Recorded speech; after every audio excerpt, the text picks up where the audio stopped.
Well, hey there, everybody, and welcome to another episode of the Rate the Record podcast, episode 31. Almost nearly as old as me. Oh, yeah, just you, singular, just you. Yep. Yeah, yay. we already passed your age of 29. Yay. It's okay. Oh, thank God. Whew. And that was Primus, so feel even better about that. I do. I share it with good company. Anyways, your only kind of aging hosts today are Kris and... Savannah. Exactly, that's us. We're always here, and we're always only kind of aging. I mean, I think I look the same since day one. I think everyone thinks I'm in my 20s, and secret, I'm not, but I love it. I love it. You're like, truthfully, you're like early 40s. Oh, yeah. Oh, hell yeah. You I'm can like tell. I'll be 42 at the end of this year. There you go. That's what you got to lead people to believe. But yes, this is another episode of the Rate the Record podcast, so thank you very much for stopping by to check out today's album, today's episode. If you like what you see and or hear today, make sure you hit that like, subscribe, comment, rate, share button, whatever, all those buttons. There's a lot of buttons that you can press. And leave some positive ratings over on Apple Music too. That's really going to help. But regardless, whatever you can do, wherever you are, do that. Help build the musical community that you know by now that we're trying to build. We say it every single episode, and we mean it every single time. Oh, yes. And also, don't forget, too, if you like what you hear, you can always financially support us, too, optionally over on Ko-fi.com/ratetherecord. That is also an option if you like us just that much. So if this isn't your first time here, if you've been to the podcast before, well, obviously, welcome back. We're glad to have you here. It's not glad. We're glad to have you here. We're always glad to see familiar faces in the audience there and interacting with us. But if you are indeed new to this podcast, well, first off, welcome to the podcast. We hope you enjoy your stay, have a lot of fun being part of our musical community, discussing the albums as such.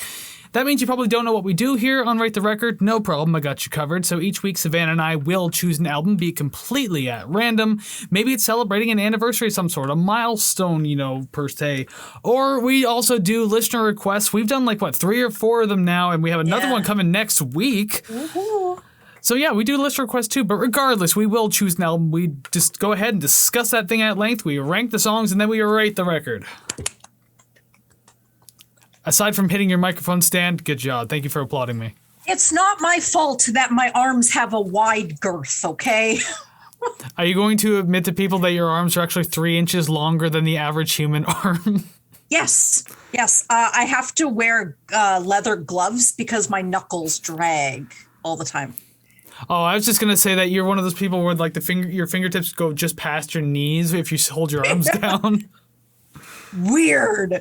Okay. Something like that. In all honesty, I am perfectly proportional. Thank you. Well, people at home don't know that. I do a lot of editing these videos, so maybe I'm just making your arms look natural. Anyways, enough about Savannah's freakish appearance. It's time to talk about today's episode. Episode 31, Savannah, speaking of her freakish appearance, chose Billy Talent and the sequel to Billy Talent 1, that is Billy Talent 2. And guess what? I've never heard this album. Woo. We're going back to the old days of the surprise. podcast when you just randomly chose albums for literally no reason. Absolutely no reason other than, hey, I haven't heard this whole album. I want to. Listen to it on your own time, damn it. I mean, it works for the show. Why not? Yeah, I force you to. But before we get into talking about that album in particular, there is a disclaimer that we like to read just to make sure that we're all on the same page every single week. Whether you agree or disagree, we can just have these discussions, not be huge beeholes about things. And the disclaimer is as follows. The following thoughts and opinions we're going to discuss regarding this album is strictly of our own personal interests. We are not professional music reviewers. We are simply two friends having fun, discussing, and listening to music. We encourage respectful discussion and friendly banter of each episode, but we do not condone and will not tolerate bullying or belligerence based on the opinions of ourselves or others. This podcast is a casual and for fun project, and you are welcome to take what we say regarding the albums we rate with a grain of salt. There you go. Theatrics. Did the Salt Bay thing again. I mean, yours changes very slightly during the weeks, I guess. I always have the same flash. Yeah, I don't have the memory to remember what I did last week, so it's all just a cycle of what feels natural. Can't you just go to Harvey's, get a very tiny salt packet, and just hold it up in front of the camera? I'll accept that. Okay, one time I will open it and just pour it into my mouth. And yes, you have to swallow. Then you know what you do? Pour it into a drink of water and drink it that way. Regardless, you're ingesting it. I still do it in my mouth. Whatever. I have no boundaries. Hey, listeners, don't clip that out of context, by the way.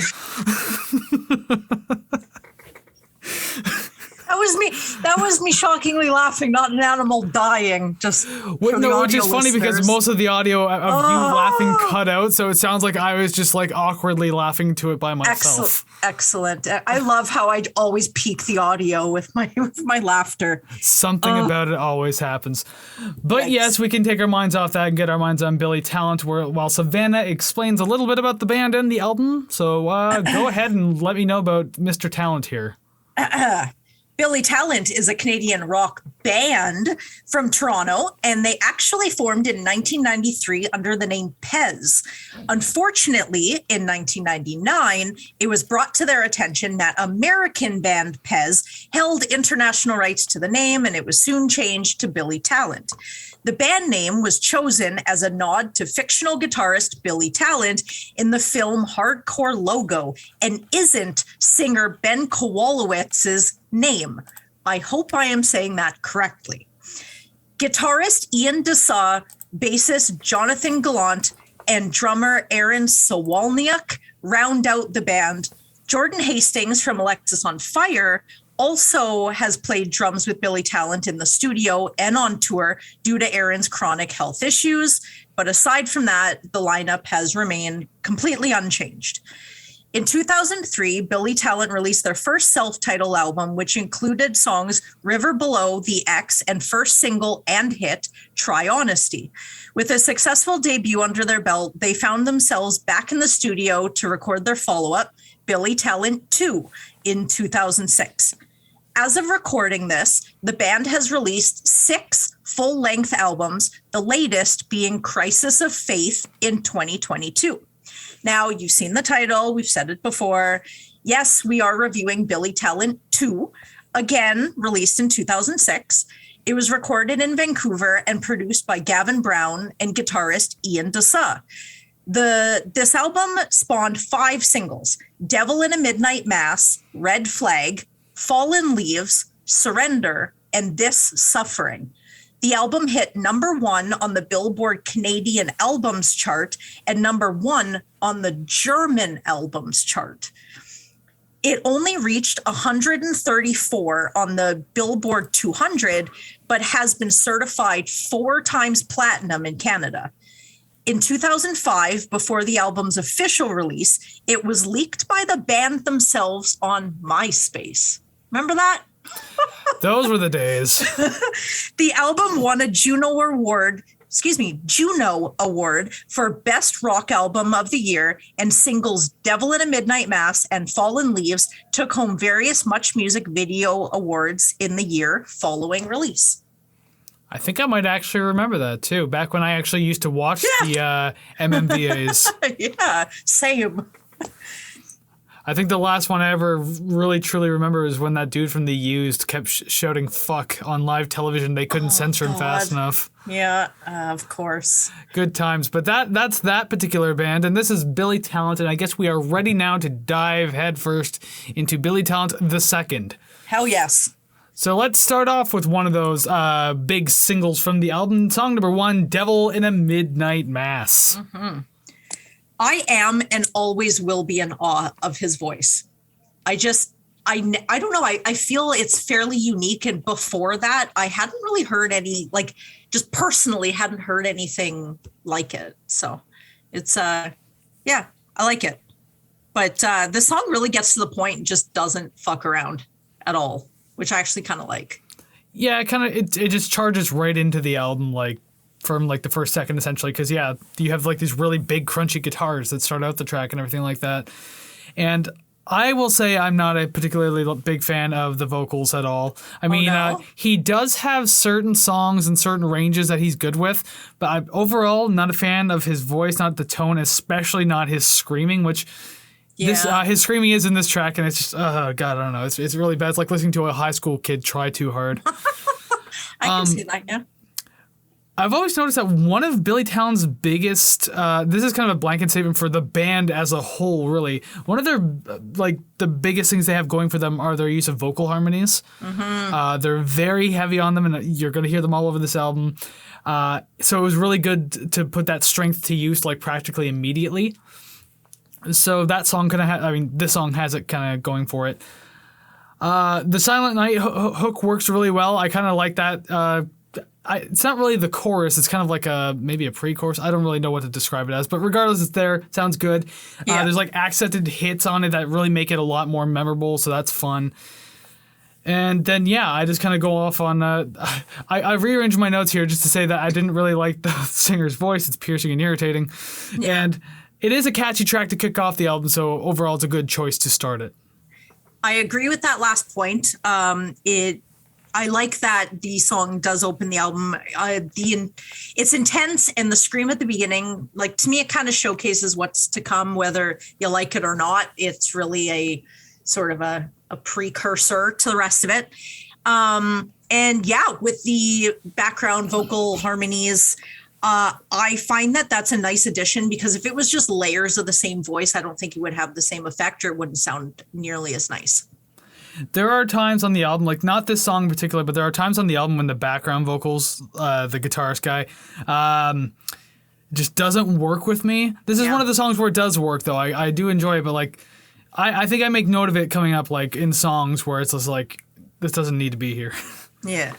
But overall, though, Devil in the Midnight Mass, I think it's a good idea to start the album with this. Agreed. I'm not certain any other song would have fit properly at the beginning. Yeah, I agree with that.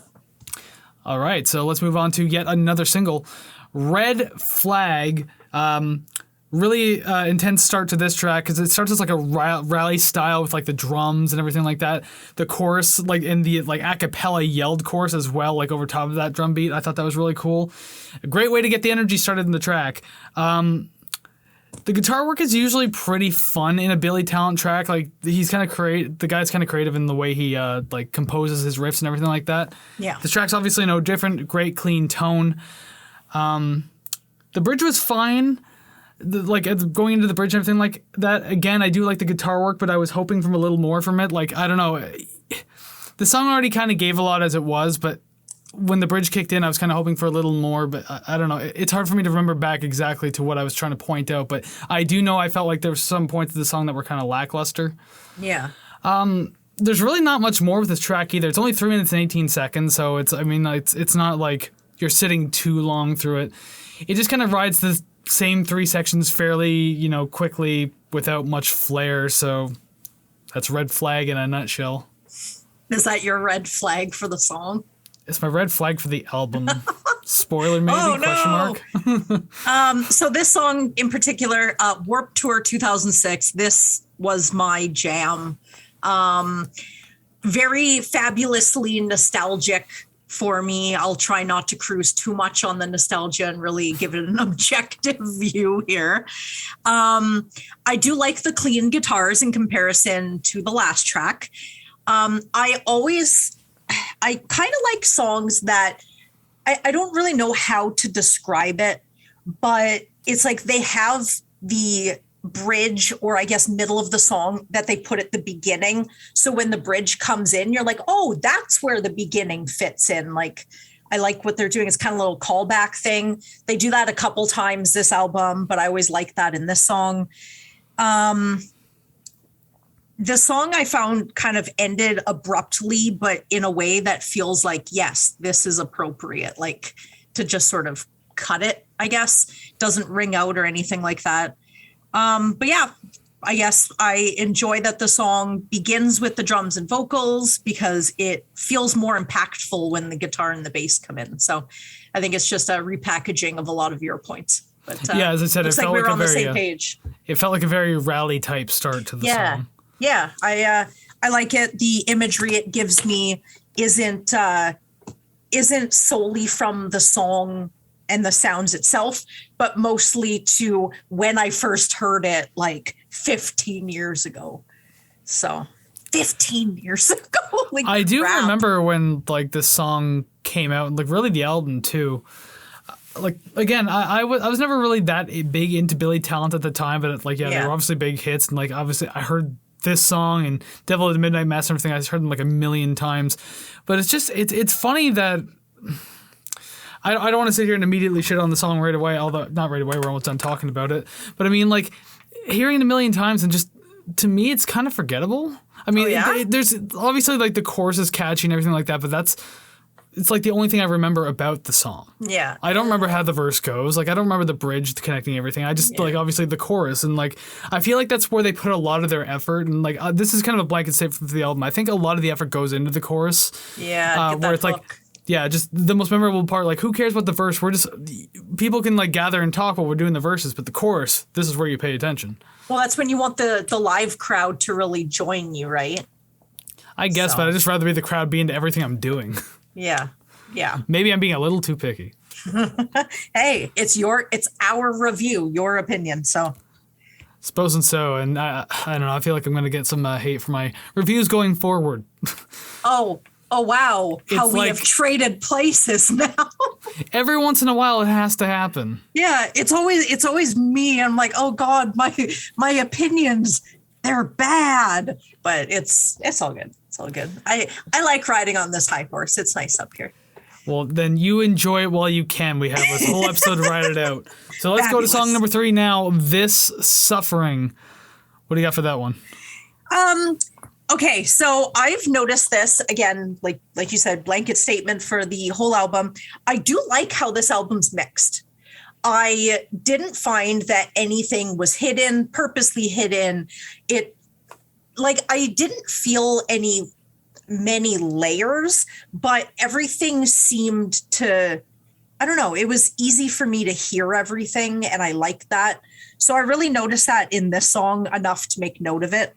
The guitar riff reminds me of Try Honesty in a way, like, and perhaps it's one of those, hey, I recognize the guitar player because maybe that's like his style, which I don't think I've really heard too much, like the vast catalog to really understand that, but definitely rang familiar to me. It's a seemingly simple song structure, which is slightly predictable, but for once I don't have many complaints about it. It was, I guess I sort of knew what I was going into, so I kind of accepted it immediately. Yeah. I don't think I had many complaints about the repetitiveness until later on in the album when I realized, like, a lot of the song structures really tend to like fall in line with one another. Like, it's pretty parallel. Yeah. And it's funny how you mentioned, like, it kind of sounds like Try Honesty. One of my notes is literally, this also feels like a recycled usage of their track River Below. So we're at least thinking of their earlier material at this point. Yeah. And at least I remember that song pretty well, because out of any Billy Talent song I've ever really liked, that was probably my favorite. Mm-hmm. But that's also not saying much, considering, again, wasn't ever huge on Billy Talent. Yeah. This song had a kind of a slower pace to it overall, I guess. It's still energetic, but like not as full forward and full force type as, like, the previous songs. Mm-hmm. This song really made me feel like they must have had some sort of inspiration from System of a Down and their albums Mesmerize and Hypnotize. I don't know, just the way it was composed and also the usage of the vocal harmonies. There's just something about it in there that I can just hear the inspiration.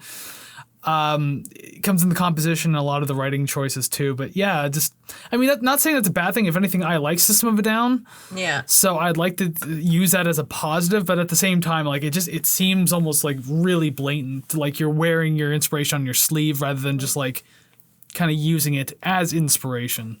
Yeah. If that makes any sense at all. I do like the separate vocals of the chorus as well. The yelling of, this suffering behind the singing was a cool contrast. It's fitting. It kind of feels syncopated, so it kind of gave it a cool textural feeling in the song. Mm-hmm. Other than that, again, didn't have a whole lot to write because just I was starting to think that, like, some of these tracks were, since they're composed the same and structured the same, kind of, that, like, it's getting hard to say, like, new things about the tracks. Yeah, I totally get that.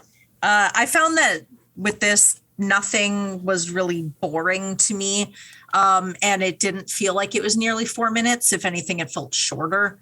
So maybe it's just my brain is like, oh, you know what to expect, because it's like when you take a drive all the time, the first couple times you're like, oh, when am I going to get to my destination? Then the more you go, you're like, oh, this took 5 minutes. It didn't seem like long at all. So, but yeah, that was pretty much it. It was a track that I wouldn't skip. Well, that works, and I guess that's why it's a single too. I don't ever remember this one as a single. I feel like I heard it, but like probably not all that much of it. I don't know. As compared to some of the other ones on the album, is just I don't know. In general. All right, so song number 4, we have Worker Bees. Finally, a song that's not a single or anything like that. Yeah. I do like the drumming in this track a lot. I think it's a really cool use of tom drums, so like that caught my attention immediately. A lot of fun. I wrote this note, but I already kind of made it clear that I'm not big on the singer's vocals, but I guess this is one of those tracks where it stood out just enough where I was like, I can't do this. The instrumentals are great, though. I like them. I enjoy what they do. Yeah. This is going to be a weird statement to say, but I thought about this maybe twice or 3 times while listening to this album. This reminds me a lot of Limp Bizkit. And what I mean by that, hear me out. Okay, justification. Obviously, if you pay attention to Limp Bizkit as a band, like the instrumentals, like guitar, bass, DJ Lethal, if you want to bring him into, and fucking the drummer, I can't remember his name. Regardless, if you take them as a band, they're actually really good at what they do. They're super fucking tight. They sound great in their composition. But then you throw in the singer that just sticks out like a sore goddamn thumb. Chili Peppers. To an extent. Anthony's not always bad. For me. But regardless, you throw in your Fred Durst, and that's when things just you skip tracks at that point because you're just like, I'm sick of hearing this guy's voice and blah blah blah. It's just too bad because the band's really damn good, and that's kind of the vibe I was starting to get when listening to this album, especially coming into this track where it's like, I'm not huge on this singer, but I mean, the band sounds like they know what they're doing. They're having fun. Yeah. Yeah, the instrumentals I said they were good. I just kind of wish the singer took a back seat. It would be nice if they had at least one instrumental track on the album. I'd be curious to know what they do with that, but I don't know if like the singer's contractually obligated to be in every fucking song. Probably. Maybe the band's not courageous enough to do an instrumental. I don't know. Yeah. But it would just be nice to hear. And even with the chorus, it did have some good heaviness to it. It still kind of sounded like melancholic in its structure and writing, and I think that worked well to push forward like this kind of clear emotion that is trying to push through the song. Definitely not like a good mood. I didn't really read the lyrics, so I can't be too certain, but like there's a lot of minor progression in this song. So I mean, like instrumentals were great for that, and as I said, just even with the heaviness, it still worked. But just that singing. Already tired of it, and we still have like a good 9 songs to go. Yeah, I was gonna say we're not even halfway. Nope. I wish you luck. That's blessed. Too late. I already listened to it. Oh no. So my first note, just yes, a song that starts with bass, a surefire way to get my attention. So noticed that, loved it. I don't know if I liked the bass line to start it, to be honest, though. Like it grew on me, and it started to fit in behind everything that was like going along with it. But just the way it started, I was like, uh-oh, what is this? Oh no. All I thought was, ooh, bass, nice. So simple brain. Now I like the drums during the verse. It kind of reminds me of like a horse gallop. I don't really know how else to describe it. I want to say paradiddle, not only because it's fun to say, but because I might not be too far off. No idea. The song definitely reminded me of Anti-Flag's later albums, like 2008 on. Definitely the vibe I got from it. Not mad about it because I love them a lot. I'm not digging the chorus as much as the others so far, but it still is very sing-alongable, I guess, the more you listen to it. But I would have liked this one a little more without the screaming. Yeah, that goes for pretty much every Billy Talent track. Some of them I can handle, but that one I was like, yeah, I didn't really like it. The background singer is good for it, but I mean, as I said earlier too, like there are just some points where it's just like, this isn't needed, you can stop now. But like, I don't know, they just throw it in randomly and just like, okay, why is this here? Yeah. But the lead singer especially, just no, like his scream is awful. Like I went to high school with. I went to high school with kids who kind of like did screaming like that, and it sounded really bad. And like I went to high school with kids who like tried doing death metal growling, and it sounded just fucking stupid. Yeah. Obviously not going to point out names, but I'm pretty sure if they ever hear this, you know who you are. Yeah, names on our Patreon page. It's Ko-fi, get it right. People never pay us money if you don't get it right. Oops, I mean, join our Ko-fi. just like little arguments like that, just planted in the show just to mention it. Yeah, these very forced like mentions. It's like try to make it seem organic. What's organic? Oh, me ripping on you. Perfect. I hate this show so much. But yet 31 episodes in, you're still here. Man, you know, just doing this show with you is just making me walk on pins and needles all the time. Like I always on guard. I'm gonna hit end call right now. I don't doubt that at all. I feel pins and needles. I'm not quite numb yet. Anyways, yeah, song 5, pins and needles. Big smile on my face now. People are gonna start questioning. It's like, is he actually mad at her? This is the first episode I've listened to. Well, listen to the other ones. We're fine. This happens all the time, and he allots me time to cry. It's fine. Yeah, there's a whole week between episodes, so I mean, there's plenty of time to heal. Oh, it's all good. It's all good. Song number 5, Pins and Needles, a relatively short one, I suppose, 3 minutes and 11 seconds. Here we go. I feel this one resembled the previous tracks in certain ways, and I mean, this is now my official blanket statement for the album. Yeah. Making the song a little lighter won't make it something new. There's good guitar work again, though, and I don't mention that too many more times, only because that's just like it's just going to be a repeated note. Yeah. I do feel like being 3 minutes and 11 seconds really did help this song altogether, though, because like I'm not sure what else they could introduce that the 4 other songs haven't done already. Yeah. Like having given the song a chance, obviously for the first little while, like yeah, you realize you're not going to get too much more out of this one. Yeah. I did like the composition of this one.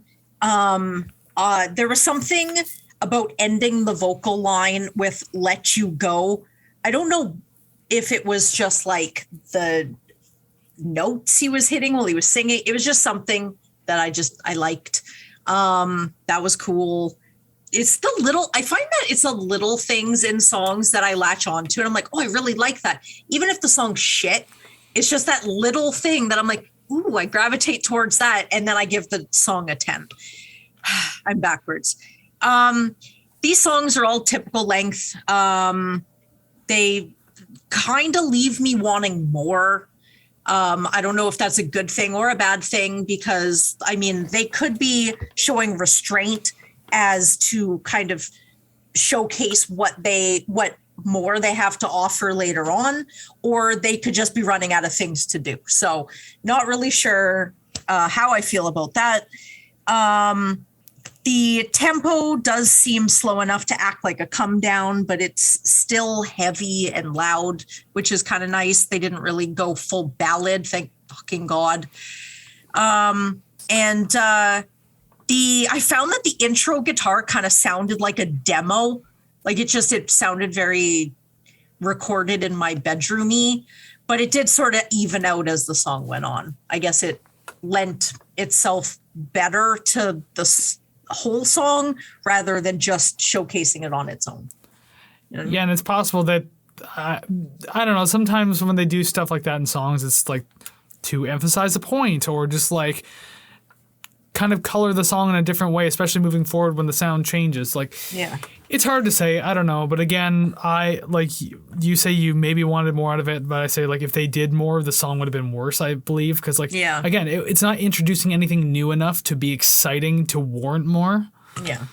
But again, that's just my opinion. If you liked it, hey, you liked it. Cool. I mean, you're wrong, but cool. I was waiting for that.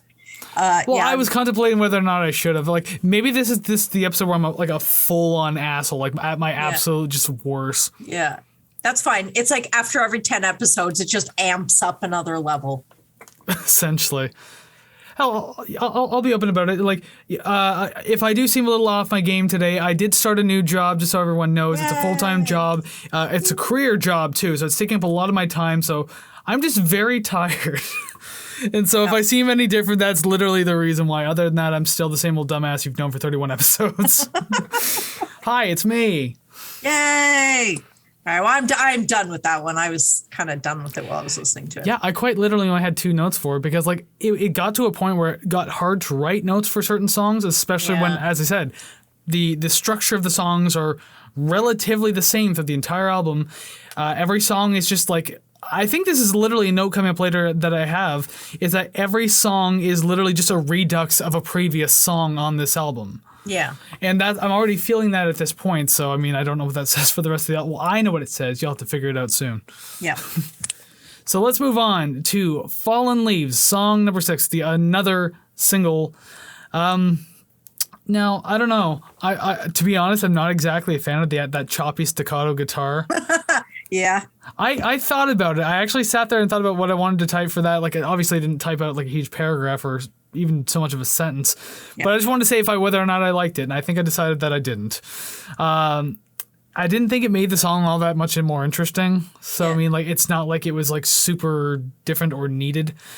But I get you want to try to make the song sound even slightly different from a previous one, so I guess there's that. But other than that, just not huge on it. But it was the bridge. It was the callback. It was the intro. And the bridge. And probably the outro, whatever it's called. It's probably most of the song. Yeah, aside from the vocal harmonies in the chorus, it's probably one of my least favorite tracks so far. Yeah. I mean, there are plenty more songs in this album, and just want to see where I put this one. Okay, gotcha. But yeah, like, I don't know. If I'm already writing that at song 6, then that's probably not a good sign. The composition's still nothing new for the album, and that's kind of problematic at this point. And, I mean, we've been down this road before with different albums. I think it was like maybe Weezer, definitely Grapes of Wrath. I was having these like same things where it's like every song was the same. Yeah. It's becoming more and more noticeable as it goes, and that's kind of the biggest problem.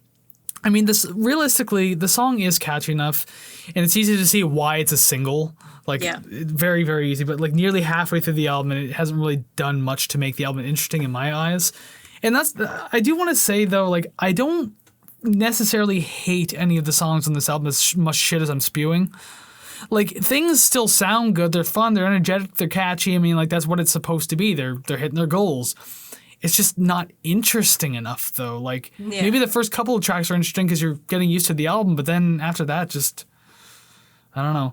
I do say some more positive things coming up if that kind of gains any credence to my good guy thing I have going on for the other episodes. I hope so. I hope so. I found this song is, again, definitely sing-alongable. They, like you said, they definitely know how to write their hooks, write their choruses, a lot of emphasis on the group chant chorus. I don't know if this is the first guitar solo of the album or if I've just missed all the other ones, but I definitely noticed in this one, so cool. I found that the solo wasn't, hey, look at me, but it was more like this is a chorus unto itself. So it definitely followed sort of rules, I guess. It wasn't really all out, so cool. The chords used in this are very cohesive, but they seem off in a way. Like, they make me feel like I should be suspicious. Now, I don't know what that means. I don't know if that's minor or dissonant or any of those other words that Rick Beato says when I watch his videos and still don't understand what he's talking about. But I listen to this and think, I could play that when I definitely could not. So I don't know if it is easy or if it just sounds easy. The song is lying to you. That's all you need to know. Yeah. So I go to pick up a guitar and I'm like, bow. I'm like, no, it's not happening. It's not happening. You're doing like an open string strum. You're just like, why doesn't this sound like Billy Talent? Hey, I know some chords, so as long as I can just do what D, C, and G, I should be fine and write any song. I mean, I feel like E minor is probably the easiest chord anyone could ever play, so maybe that's the one you'll know. Easy, I know that one. Very good.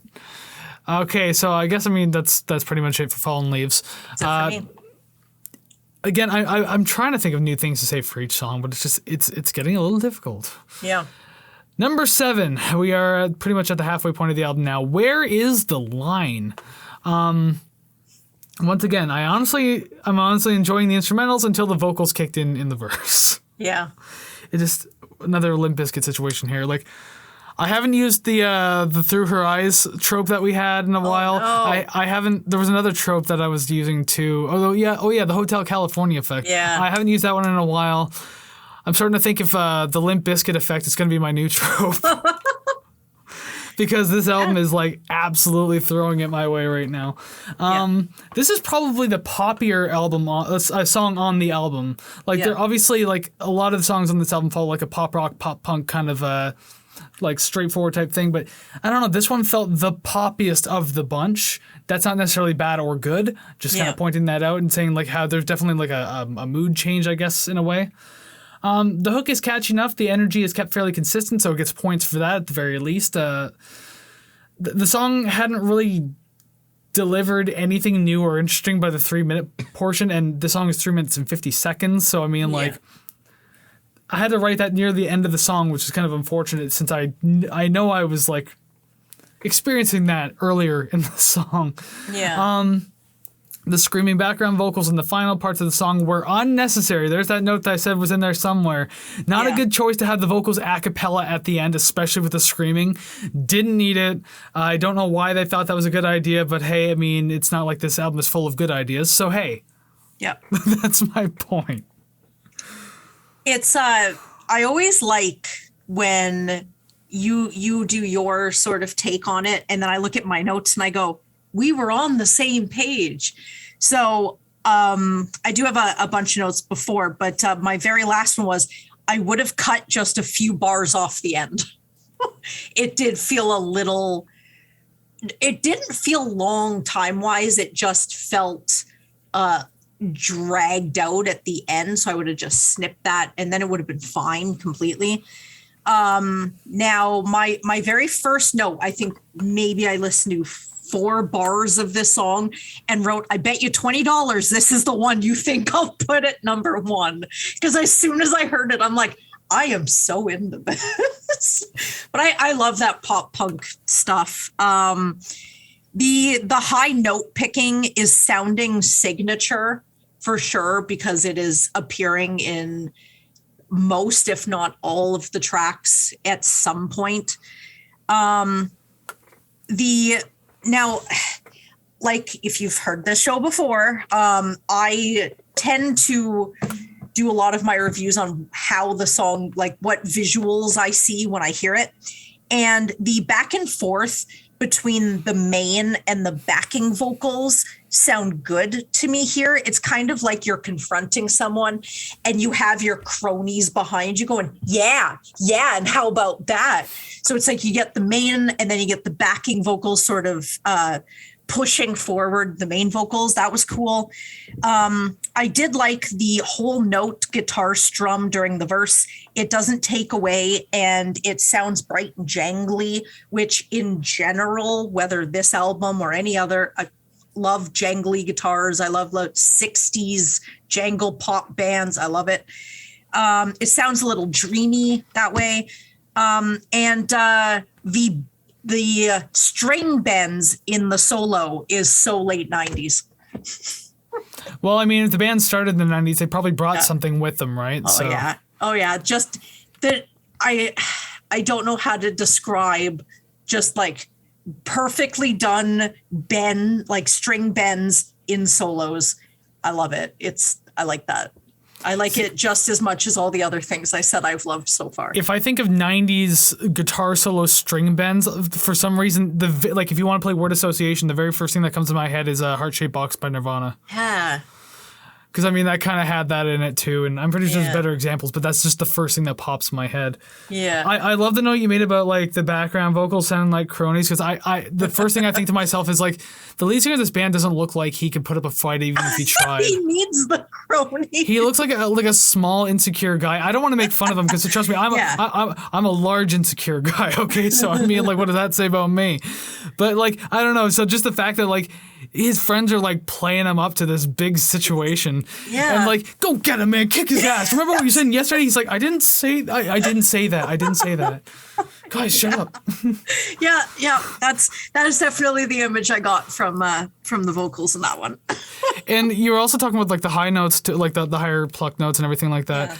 As I already said before, like the guitar work is interesting in Billy Talent tracks. It's usually really fun. They using obscure chords and just like kind of like dissonant chords that you don't usually hear within the genre. So like he knows how to write like a really interesting riff. It's just unfortunate that it's structured and composed the same way, like rhythmically. But like everything can sound different, but just rhythmically kind of has that same feel. Especially like you'll do like these constant pull-outs of like a high note down to like just an open string, so like that kind of thing. He does that a lot, so that's about the only thing that bothers me with his playing. Other than that, it's usually pretty cool. Yeah, and like I said, I don't know if it's a signature sound or if it's just maybe he just doesn't know what else to play. I don't know. I feel like he does, but just doesn't, because like I'm assuming like I would love to know how much creative freedom they have in the studio, and by that I mean like they probably have a bunch, but at the same time I feel like they're one of those bands that likely go in and has the producer like give a lot of notes and they like take it to heart more or less. Like they don't fight for their own sound. Like I could be completely wrong. I really don't know the process of what they do as a band in the studio. It just feels like they take a lot of the producer's notes and not just some of them. Most bands will like, they'll hear what the producer has to say. Oh, you should do this in a track. It's like, okay, let's try to incorporate that. But it sounds like Billy Talent, like, okay, what should we do next? Yeah. So, well, the guitarist co-produced this one, and I know that he has written songs, if not produced other major Canadian bands, none of which I made note of. Interesting. Yep. Well, I don't know what that says about my note then, because if I'm talking good about his guitar work and if the production's anything like I said it is, and he had any part in that, that kind of contradicts what I think about him. We're all learning, but I'm done with that one. Yeah, I guess I'll have to learn to eat my words because I'm covered in cowardice. Number 8. Song number 8. There you go. I get one. All right, you get the one. Hey, yours wasn't any better. Shut up. No, mine are terrible. Number 8. Trying. Covered in cowardice. We're finally getting to the 4-minute territory on this album. Yay. Even with the riff composition being fairly similar, I do like the way the song sounds. But again, that's kind of a note for many other songs on this album too, where it's just like everything sounds similar to the last, but it still sounds good in its presentation. As I said, no song is horrible on this album. The verses are fun. The vocal harmonies are really good. I like how chill it felt for the most part. Like it's still energetic, but it had its like, I don't know, more laid back moments in a way, I guess. There's a chorus or maybe even like a pre-chorus. I'm not even certain which one. It wasn't all that great. It just feels like a tagged on idea to the song randomly. It's not terrible. It just doesn't do much for the track. And it's where it gets like really heavy and the singer starts screaming again. And just like, I don't know, there's these weird bendy guitar notes. It just kind of came out of left field and was extremely brief. So it feels like it wasn't necessary. It could have been done differently, and I don't know, but regardless, that's just what I thought about that particular part. Really, the song did have some good ideas. It's just too bad certain parts, like the one I just mentioned, brought it down. And really, I could say that for a lot of songs on this album. Like, a lot of good ideas, probably just not executed the best. Okay, so I'm going to make mine short and sweet.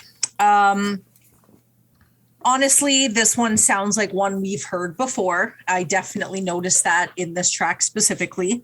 I did have a harder time getting into this one. It kind of felt disjointed in comparison to the sort of smoothed out shininess of the tracks that came before.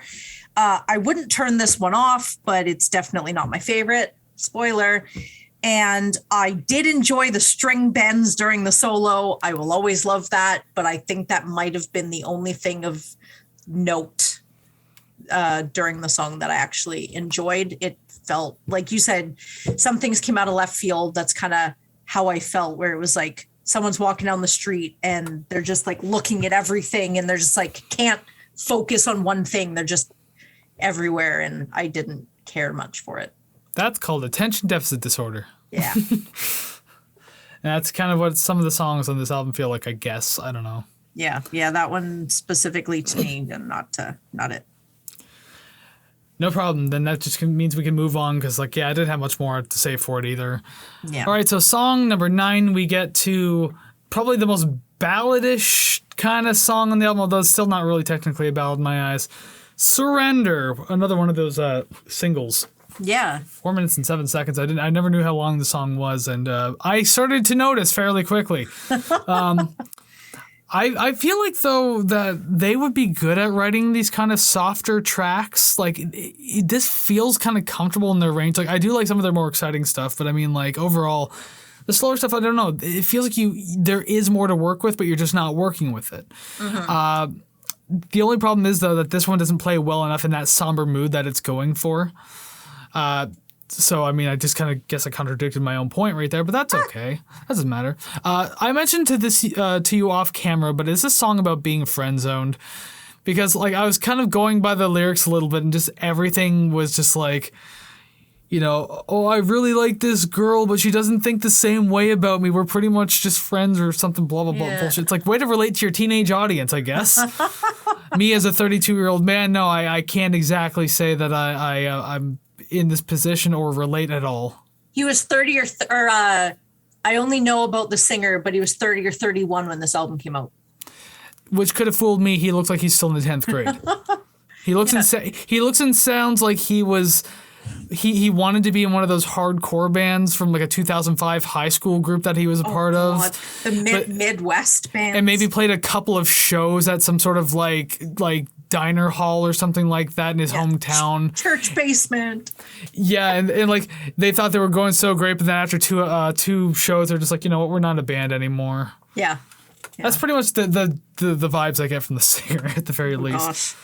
At least the guitarist's pompadour like made him stand out a little bit as like, okay, you're kind of different, aren't you? Yeah, yeah.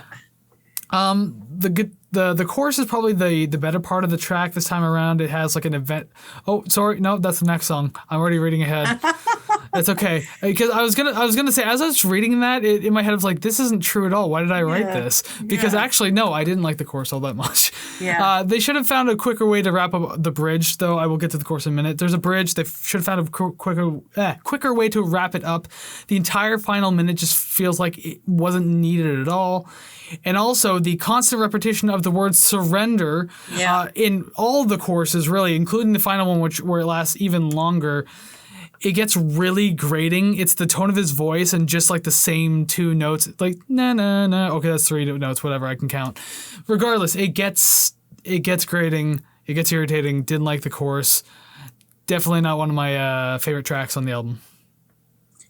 Okay, so again, listening to you talk, and I'm looking at my notes, going, all right, so I wasn't just being a dick. So I think the background vocals in this one was the bassist, because I thought it might have been guest vocals. So I went and took a little Wikipedia look. There isn't any. So I'm in the video, though, I do remember the guitarist doing the background vocals in the video. Really? Because normally his voice sounds, I don't want to shit on anyone's artistic expression. It's just not what I liked. So I've been shitting on this album all day, and you're now saying I don't want to offend anyone, but yeah, but I might run into them at the mall. Who knows? You might run into Billy Talent at the mall, where they still hang out. Yeah, they might kick my ass. Who knows? They're hogging the photo booth, just chilling out and drinking Slurpees. sitting on the fountain edge. Oh, I was going to say sitting on the massage chairs that you see in certain parts of the mall. Oh, God. Not even putting dollars in, they're just sitting in them. I swear to God, we made these kind of jokes about Weezer, too. They probably hang out with Weezer. Yeah, but Weezer had a song called In the Mall, so... Yeah, and they probably wrote it while hanging out with Billy Talent. Yeah, oh my Lord. Yeah, definitely not a fan of the background vocals. I definitely agree with the repetition of Surrender, because at the end it was the chorus, and then he was kind of going into like the pre-chorus again, I guess, but he was still singing Surrender over that, and I 100% agree. Stop it. That was annoying. The more that I listen to it, the more I warm up to it, like not that part, but just the song as a whole. I think because this was a single, and I do remember when it came out, it wasn't memorable enough for me to remember it until I revisited the album again this time. So I kind of warm up to it like, oh, I remember this, I remember that. But I think this one I'm just cruising solely on nostalgia.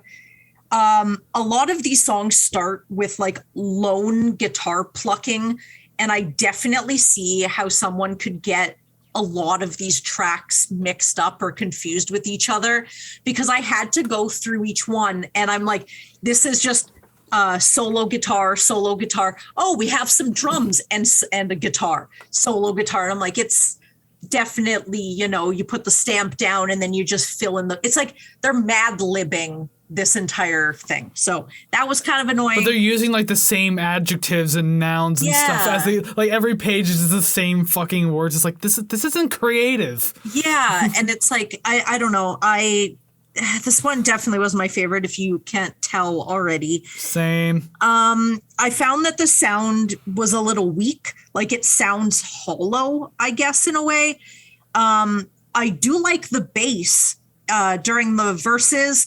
And I guess on the bright side, through the hollowness, you can really hear the bass. So that was cool. But aside from that, it just kind of felt like a thin sheet in the wind. There wasn't really anything to grab onto for me. Well, it's about sad teenage angst and not getting your crush to notice you or some bullshit. So I guess you're a frail little sheet in the wind, I guess, whatever. Yeah. Don't worry, kid, you'll get over it. You're a teenager. Chances are she's not going to be the love of your life. It's okay. It's okay. You'll be fine. You know what? I almost have the same thoughts for a song coming up. So, well, I can't wait to hear it when we get there.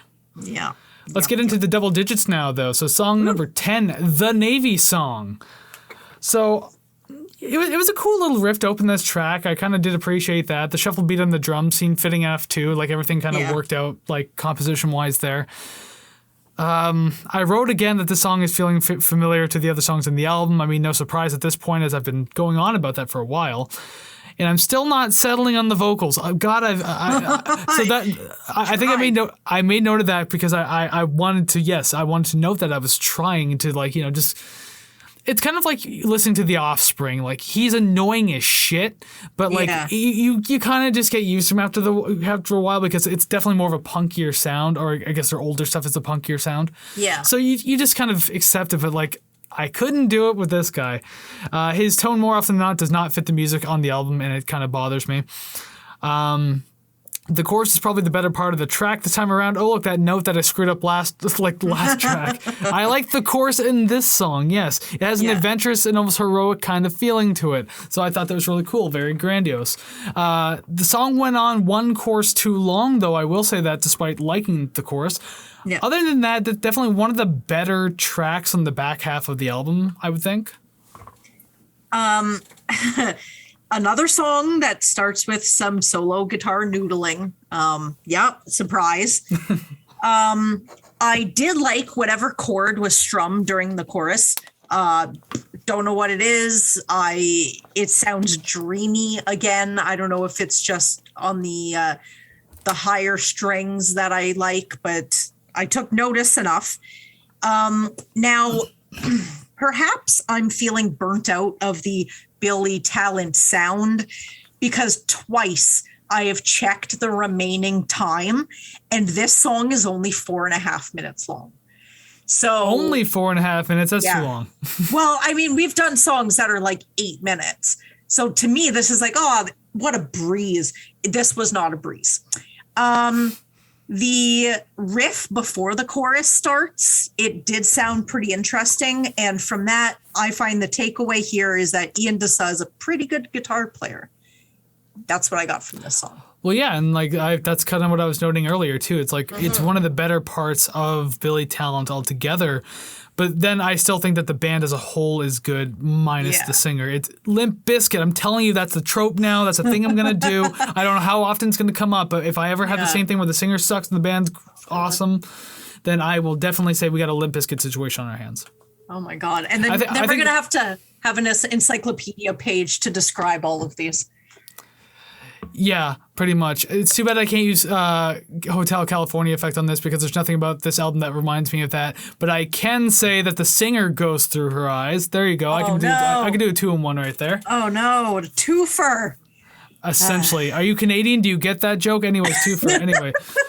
There's some things I say, and then someone's like, what does that mean? I'm like, what do you mean? What does that mean? Because I don't even think about it.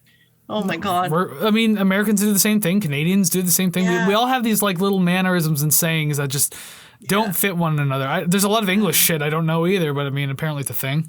Oh, geez, Louise. I didn't know for the longest time what it meant to take the piss, not take a piss, but take the piss. Really? I never knew what that was. Like I finally understood, but I mean, like for the longest time, I was like, "What do you mean I'm taking the piss? I'm not taking anybody's piss." You're like, stop talking to me. I don't know what you mean. Listen, I'm not into that, dude. We're gonna have to hang out with other people. That's funny. Okay, so we'll move on to song number 11. We're getting closer to the end now. Song number 11, Perfect World. Perfect World would be the end of this album, but no, it's not. Unfortunately, we still got 2 tracks to go. I don't have much to say about the song. It is fairly short, though, so at the very least it had that. I did like this pep rally feel to the start of the track. Yeah. It's like Red Flag in a way, where it was just has that rallying type feeling. But I was pretty underwhelmed when the main riff kicked in, so that feeling died off very quickly. Whereas at least Red Flag picked up and kept going type thing, and it felt like a real rally song. Here's a bit of a surprising note. For the most part, the lead vocals fit this track. Yeah. It's because, though, he's using his lower tones and, it sounds better. It's not nearly as annoying. Yeah. So I'm liking what he does with that. It's not just, so abrasive and in your face and almost cartoony. So, I don't know. I appreciate it a lot more going into this one. But the thing is, overall, this song kind of felt like a filler. It sounds good and it's short. So, I mean, I can say that the length was definitely appreciated. It didn't carry on too long on one particular idea or another. And it had a good pacing to it too. So overall, this, not the best song on the album, but at the same time, I think I enjoyed this one more than I'm willing to give it credit. Okay, so I have some gripes with the song, and I shall get to them. But I like the music, and it feels like it would be the first song in a live set. I think it would be a good thing to kind of pump up the crowd, get the song out of the way. As it goes on, it's not as intense as I thought it was going to be. I thought it was going to really kick in. Didn't really kick in. I felt that too. Yeah. Now, okay. Enter the gripe.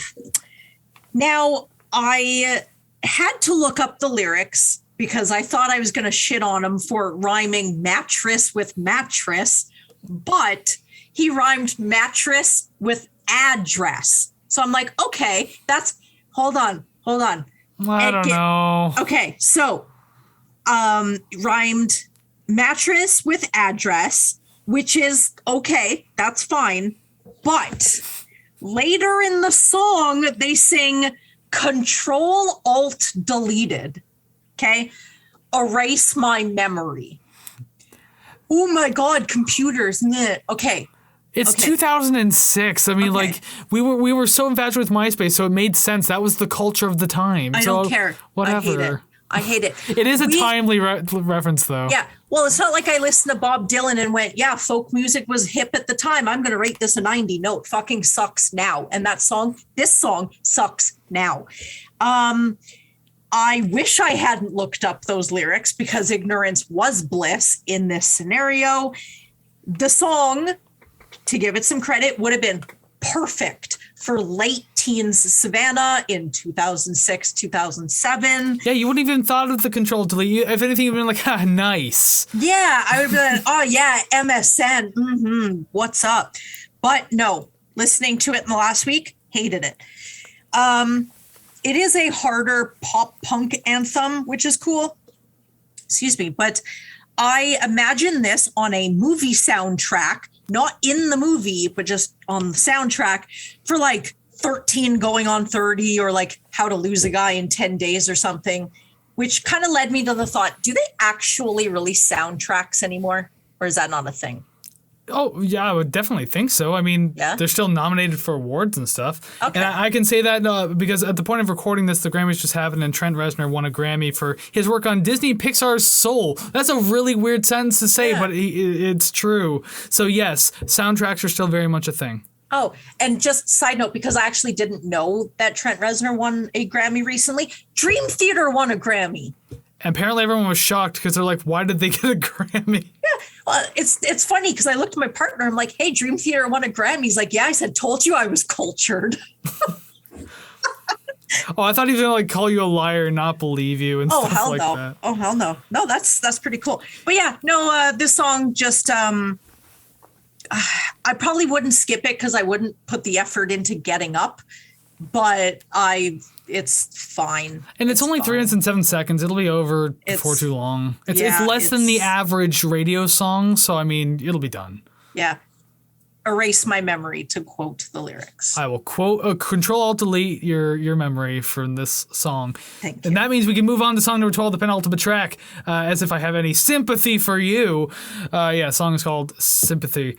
Again, the instrumentals are probably the best part of the track. I mean, I don't even know why I make that note at this point because like how I feel about the vocals. Yeah. The chorus is great, sounds good, full of energy. The higher chords are definitely like audibly appealing in this track, so I definitely made note of that. Which is funny because like there's been higher notes and higher chords in this album, but I don't know, something about this one really got me going, so I enjoyed it. Yeah. Now, I'm not certain what it was about it, and you mentioned earlier you're not certain how many guitar solos were in this album. There's like one or two that you noticed. Yeah. The one in this one felt like one of the better in like anywhere on this album. I don't know, it's fitting without going crazy. It matched the mood and energy, so I kind of enjoyed this particular solo. And this one stands out for me only a little more than the others. I'm talking like grain of salt that we talked about with the disclaimer. That's how much it does. The composition on the album is extremely generic, and I can say that like confidently at the penultimate track here. Yeah. So it really comes down to what I enjoy now about these songs is what's being done with the riffs and intensity. But even then, there's a lot of similarity in those as well. So it's hard to feel too positive about even being this far through the album. But I will say that I did enjoy this track, though. It stood out just enough for me to actually say that. Okay, so I was riding high on we have similar notes. Well, I did not feel the same about the solo. I did find that it sounded a little weak and sparse. Maybe that's the sort of, simpleness they were looking for, but thankfully the drums and bass were there to sort of make up for what I felt the guitar kind of lacked. It just, I don't know. It kind of felt like it was just sort of one note here and there. I don't know. I can't even imagine it now to describe it. So clearly it wasn't memorable enough to me. There was another call and answer back and forth vocal chorus. I know I've said it before, but they definitely have their signature sound. It's quite obvious, incredibly apparent. They just push it forward and that's that. I did say it earlier in the album, but I do like the production. I feel like it stands up here as well. The chorus is very memorable and lends itself to crowd interaction. I like to imagine songs like, I guess some albums, and I go albums as a whole, are like listening albums where you just want to sit there in the corner of your room with headphones on and just experience it on your own. And other ones, you can just tell that they're written to be played live. And I found that this one would be good for a live crowd. And the guitar during the verse sounds like when you shake a piece of sheet metal, and I like it. I don't know, whatever the effect was just all I could imagine was just shaking a sheet of metal. I loved it. Sounds like you had some fun times growing up. I don't know, man. I've had a couple concussions. I'm just imagining like going to a Billy Talent concert and just like, everyone pull out your sheet metal. And then he does that really like high pitch like scream that he does. He sounds like a fucking chihuahua being stepped on. All you hear is wah, wah, wah, wah, wah, wah, wah in the crowd. Yes. Oh, that'd be hypnotic because it'd be like thousands of people doing it. Jesus. And why did we all bring sheep? How did we get through the metal detectors? That's funny. Someone probably has a gun. Okay, let's get on to the final track. We're here now. Number 13, Burn the Evidence. Like, burn the evidence of this album. Anyway, funny. So yeah, Burn the Evidence. And what's funny is I didn't really write notes for this song. I kind of just like, I think I used this opportunity to wrap up my thoughts on the album, which is fair enough because, like, again, what more can I say about these songs at this point where it's not like, hey, this sounds unique or different or interesting.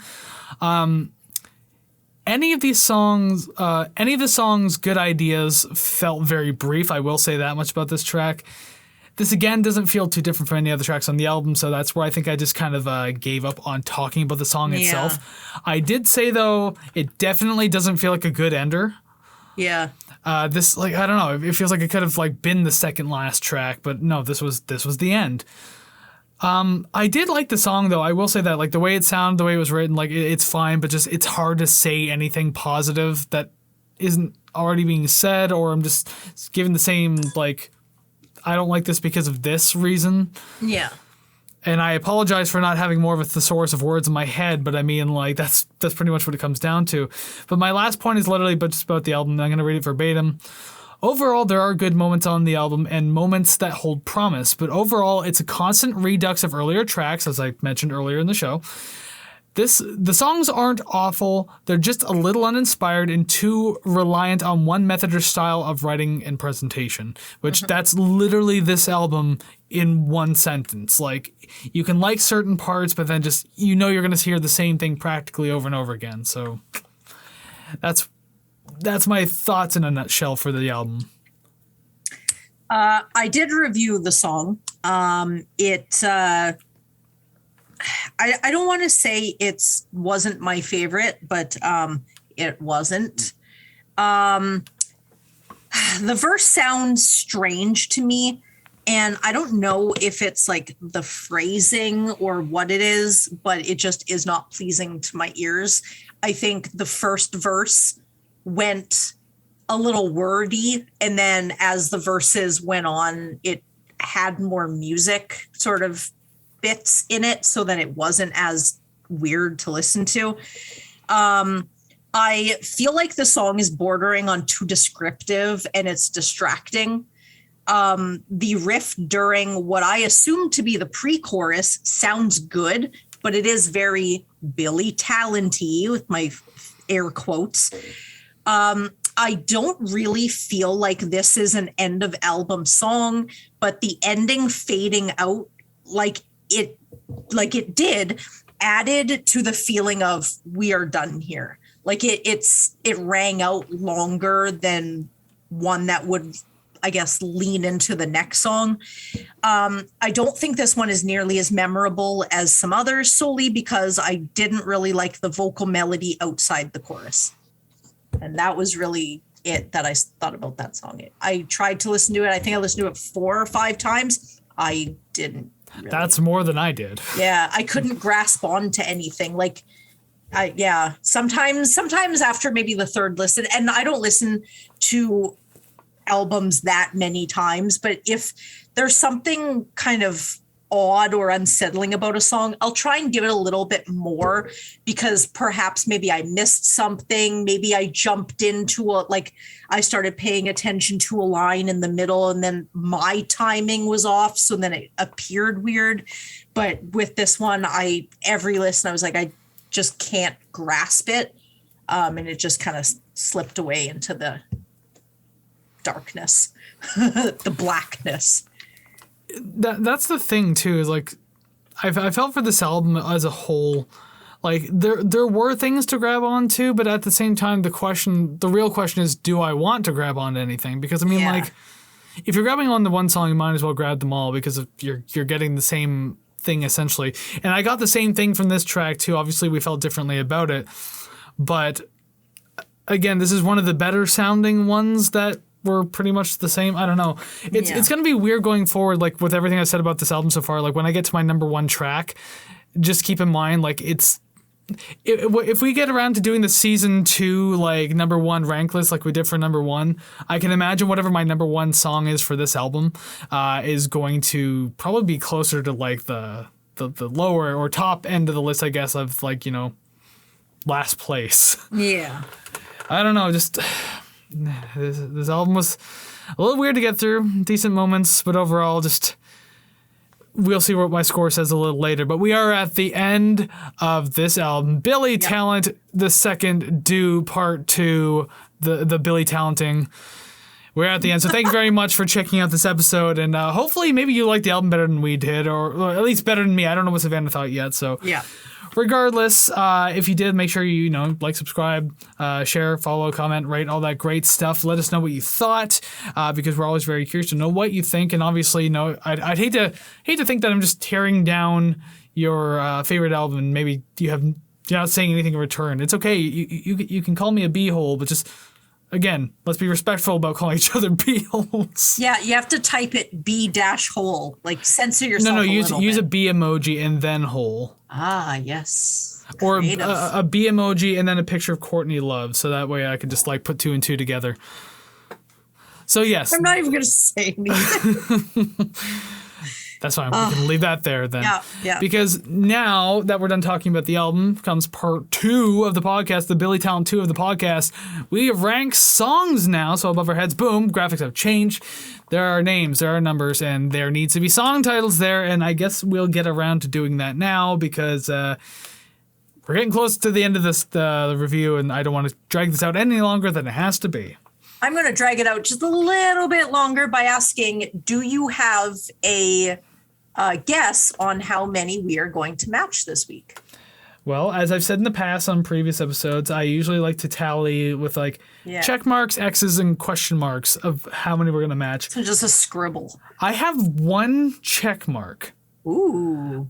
All the rest are just a slew of question marks and X's. Okay. So I feel certain about 1. Yeah. And 1, 2, 3, 4, 5 have question marks. Okay. So there's a potential for 5, obviously not happening. But I feel like it's got to be at least 1 this time around. I'm going to go ahead and say 2. I'll agree with whatever one you think, and then I'll just tack on a second. Will you agree? Well, we'll see. We'll see. Well, let's see right now then. All right. We're there. We can start this now. Okay, so song number 13, Surrender.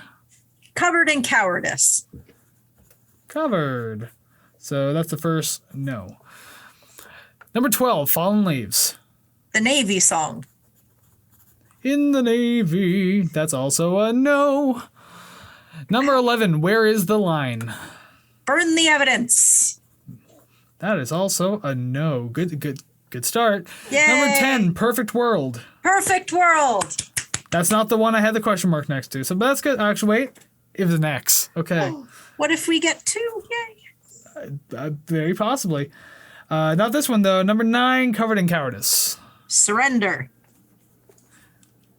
Oh, those 2 are like literally swaps of each other because your last was Covered in Cowardice and my last was Surrender. Beautiful. Surrender. Okay, so that's a no. Number 8, Worker Bees. Yes. That was a question mark. Yeah. Woo. Oh, well, there's the 2. It's still not at my check mark, though. Hell yeah. Number 7, Pins and Needles. Sympathy. For the Devil. Pleased to meet you. Oh, Bob Dylan covering that one. Okay. Wow, that just kind of popped up as I was doing that. I want to die. Ugh. That's number 6 right there. That's a red flag. Pins and Needles. Close. You fucking threw me off there. Okay, number 5, The Navy Song. This Suffering. Suffering. Nope. Number 4, Sympathy. Devil in a Midnight Mass. And I think that's all that we can match. Yes, that's true. And that was also the checkmark song, by the way. I thought for sure that was going to be the checkmark. Okay, so Devil in a Midnight Mass. Number 3, This Suffering. Fallen Leaves. Number 2, Devil in a Midnight Mass. That's where I thought it was going to be. Where is the line? I love that song. There's something about the way that sounds, but I think "Where's the Love" by Hanson. Oh my God. Where's the love? It's Or not enough. Black Eyed Peas. No. Hanson's better. Okay. They're better. Yes. Okay. Number 1, Burn the Evidence. Red flag. You mentioned Black Eyed Peas. That is a red flag. Yeah. Well, I was going to say they are better musicians. And then in my thought, I was like, but will.i.am is I don't know, is he a musician? And then I just kind of blanked out. whatever he has been in his entire career, it got worse as time went along. Yes. That Even writing hits formulaic. came foreign to him. Yeah. Remember back when Black Eyed Peas were cool before Fergie joined? Yeah. I actually, I forget where I heard one of their songs, and I don't even remember what it was called, but every time, Karma by the Black Eyed Peas, and the album before Fergie joined. Really good song. Well, because it was like R&B and hip hop. It was actually decent stuff. And then after that, it was no thanks. Well, I think we're prolonging the inevitable by talking about the Black Eyed Peas. So let's go ahead, avoid that, and get to the finale of this podcast, the album rating. So without further ado, transition. Well, would you take a look at that? It's the album rating screen, the same thing you see after every time we rank songs and talk about albums and such. I mean, I say it like it's a surprise. In our waiting room, what else is there besides the second Billy Talent? Billy Talent Senior or Junior. I don't really know how that works. Anyways, I don't know where I'm going with this. It's time to find out where this is going on the album. Yeah. So as you can see, last week we did TV on the radio. A listener requested, and it actually ended up pretty high between 2 anniversary albums. I mean, and 2 very iconic albums as well. 10 and the Joshua Tree. But that was then. This is now. We need to find out where Billy Talent is going. So I think it's your time to go first. Or is it your time to go first? I think I went last week because I picked this album. That is factual, isn't it? Well, let me just go ahead and look at my score over here. I'm going to punch in my calculator just to have it ready. My score, I mean, if you didn't notice, wasn't too fond of it, but at the same time, it didn't completely tank. But it's the first time in a while I think I've done this. I put this in the C tier at 65.76%. Wow, Savannah, that's a really terrible score that you gave this album. I gave it an 80 even. Whoa. Beg your pardon? Do you want to recalculate your score? I'll give you a minute. No, that's fine. That's fine. It blows me out of the fucking water. I thought for sure you might get mid to high 70s if you're really feeling generous, but I guess you were extraordinarily jealous. It was such a repetitive album. Yeah, well, the songs I didn't like, they weren't oh my God, I fucking hate this. But the songs I did like, I actually really, really, really liked.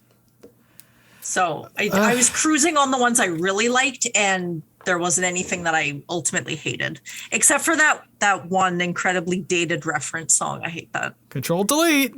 Yeah, fuck that. So, with that said, and that very surprising score, I guess, it comes to a 72.88%. Yet another, I believe, that one's B minus specifically. Yeah. It's probably going to come after Big Wreck. Well, it is. I don't know about Queens of the Stone Age, though, but it's going to be somewhere in the B minus tier. Between Queens and U2. Oh, So really? you're one off, yeah. Well, then, I guess that's where it's going to have to stay. Let's just pop that out in front of, everything, I guess. Or don't. That's fine, too. Wait. There you go. That's where it's going to be. So there you go. B minus. Well, I anticipated C plus at best, but I mean, what do I know, right? Yeah. Oh well, it is where it is now. Another album's on the list, and it's one that you chose, so hey, at least it's in the B tier, I guess. Hey. I like to throw you curveballs here and there, and the fact that I rated something an A, not only just anything in general, but something that I chose. So I feel vindicated within the confines of myself. I'll say that I've been pretty nice to the albums we've done since Megadeth. So it's about time I rated something a little lower, I guess. It It's like you're a teacher and you've been passing classes, and then you're like, you know what? This is it. I'm going to be rough on this class. I don't mark them real shit. Alrighty then. Look at that. Another B tier album, B minus specifically. Billy Talent's Doppelganger, the seconding, whatever you want to call it. Ends up with the B minus. So I'm honestly surprised. That's why I keep going on about it. But hey, it is where it is. We ranked it as we usually do, and it ends up where it ends up. Yep. I feel like I've rendered you speechless with it's either my shitty takes or my I can't believe you really like that takes. Something along the lines of that. Yeah. Sometimes you surprise me when you like certain things more than I think you would, and sometimes I'm surprised by when you hate things more. This is just like, wow, like whatever. Anyways, I could go on forever just about how confused I am. I'm always confused. That's the best part. It's my secret cap.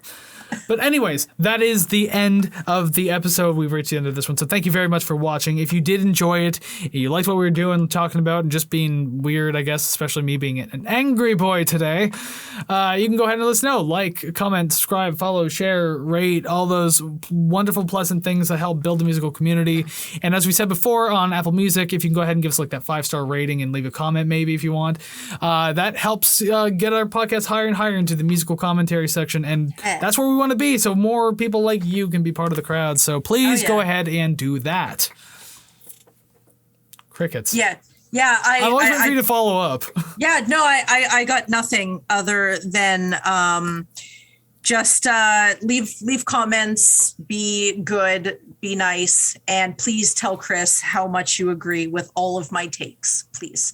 Not only does this podcast need and want a group of fans, I personally need and require outside validation. And if you could provide me with that so Kris could see, that would be great. Thank you. Well, you've pretty much almost tanked every listener-rated album that we've done, or listener-requested album that we've done. So, I mean, I'm more likely to be on the good side of things. Just going to say that right now. Just request albums I like. Already existing. That's cheating.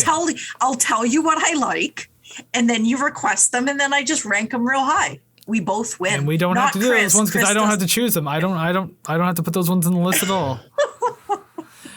God damn it. Anyways, yes, any sort of comment will do. We do truly appreciate that. Thank you very much. But if you just like us that much for some reason, I guess, there is Ko-fi. It's a financial option, completely optional if you want to go ahead and support the channel that way. Ko-fi.com/rate the record. By all means, once again, optional. Don't feel obligated. All the content's still going to be free. Yes. The podcast, the new music reviews, and most of the bonus content we're going to do, all going to be free. So don't worry. It's fine. It's still going to be here. You're not missing much. Just you might miss some extra content, but that's about it. Wink, nudge. Watch the extra content. Heavy nudge. It's not there yet, but it'll be there very soon. Question mark. I don't want to say that and completely blow that promise. Yeah. But anyways, yes, Ko-fi.com/rate the record. Link's down in the description. And so is the link to request an album. As I said, we've been doing plenty of those recently, and we are more than happy to do more of them. So if you feel like you want to hear us talk about your favorite album or one that you just care particularly about, that one doesn't have a short link, so I'm just going to say the link's down in the description. Yep.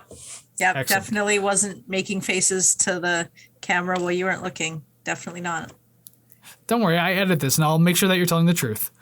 But speaking of listener request albums, before we let you go, we do like to give you a little bit of a teaser of what to expect next week. And yes, we're doing yet another listener requested album, as if I already hadn't said that like 3 or 4 times so far in this particular episode. But yes, it is. And I don't want to give away too much, but the person who requested it, if you hear this, you'll probably know exactly what I'm talking about. Another listener requested album coming next week. We have a highly influential artist from the 70s and 80s. That's when their peak was. And she's known for her work in art pop and art rock. Carly Simon. Is she that old? Damn, I never paid attention. Could not tell you. Yeah, she's got this song. Oh wait, Carly Simon. I was thinking of Carly Rae Jepsen. Oh my God. Definitely not her. I was gonna say, call me maybe on my rotary phone, like. My Lord. Yeah. Yeah, Carly Simon's definitely not Carly Rae Jepsen. But okay, let's go ahead and say it's Carly Simon, even though I'll tell you right now, it's not. It's not. So one more I like time. to guess. Yeah, no, you're allowed to. I mean, you won't know until we get next week, right? Just like you won't know either. But maybe you can guess it, so let us know. By the way, just so everyone knows, nobody got that $10 that Savannah requested if they can get the next listener request. It never happened. It was TV on the radio. Psych. Yep. Should have mentioned that one. It was Billy Talent. Oh, was it? Yeah, because it was my. We did it on TV on the radio on that episode. So yes, we're recording this now. We still haven't heard anything. So yeah, good luck with that. Ha ha ha. Funny. Same rule applies for this one. She'll still give you $10 if you get the next artist. Yes. Yeah. Just say Carly Simon, and then you get $10 from Kris, not me, because you'd be wrong. I never agreed to it. But anyways, that's the end now. So thank you very much once again for watching. And so until we see you again next week, go listen to some awesome music, and we'll see you again real soon. So take care, friends. Bye-bye.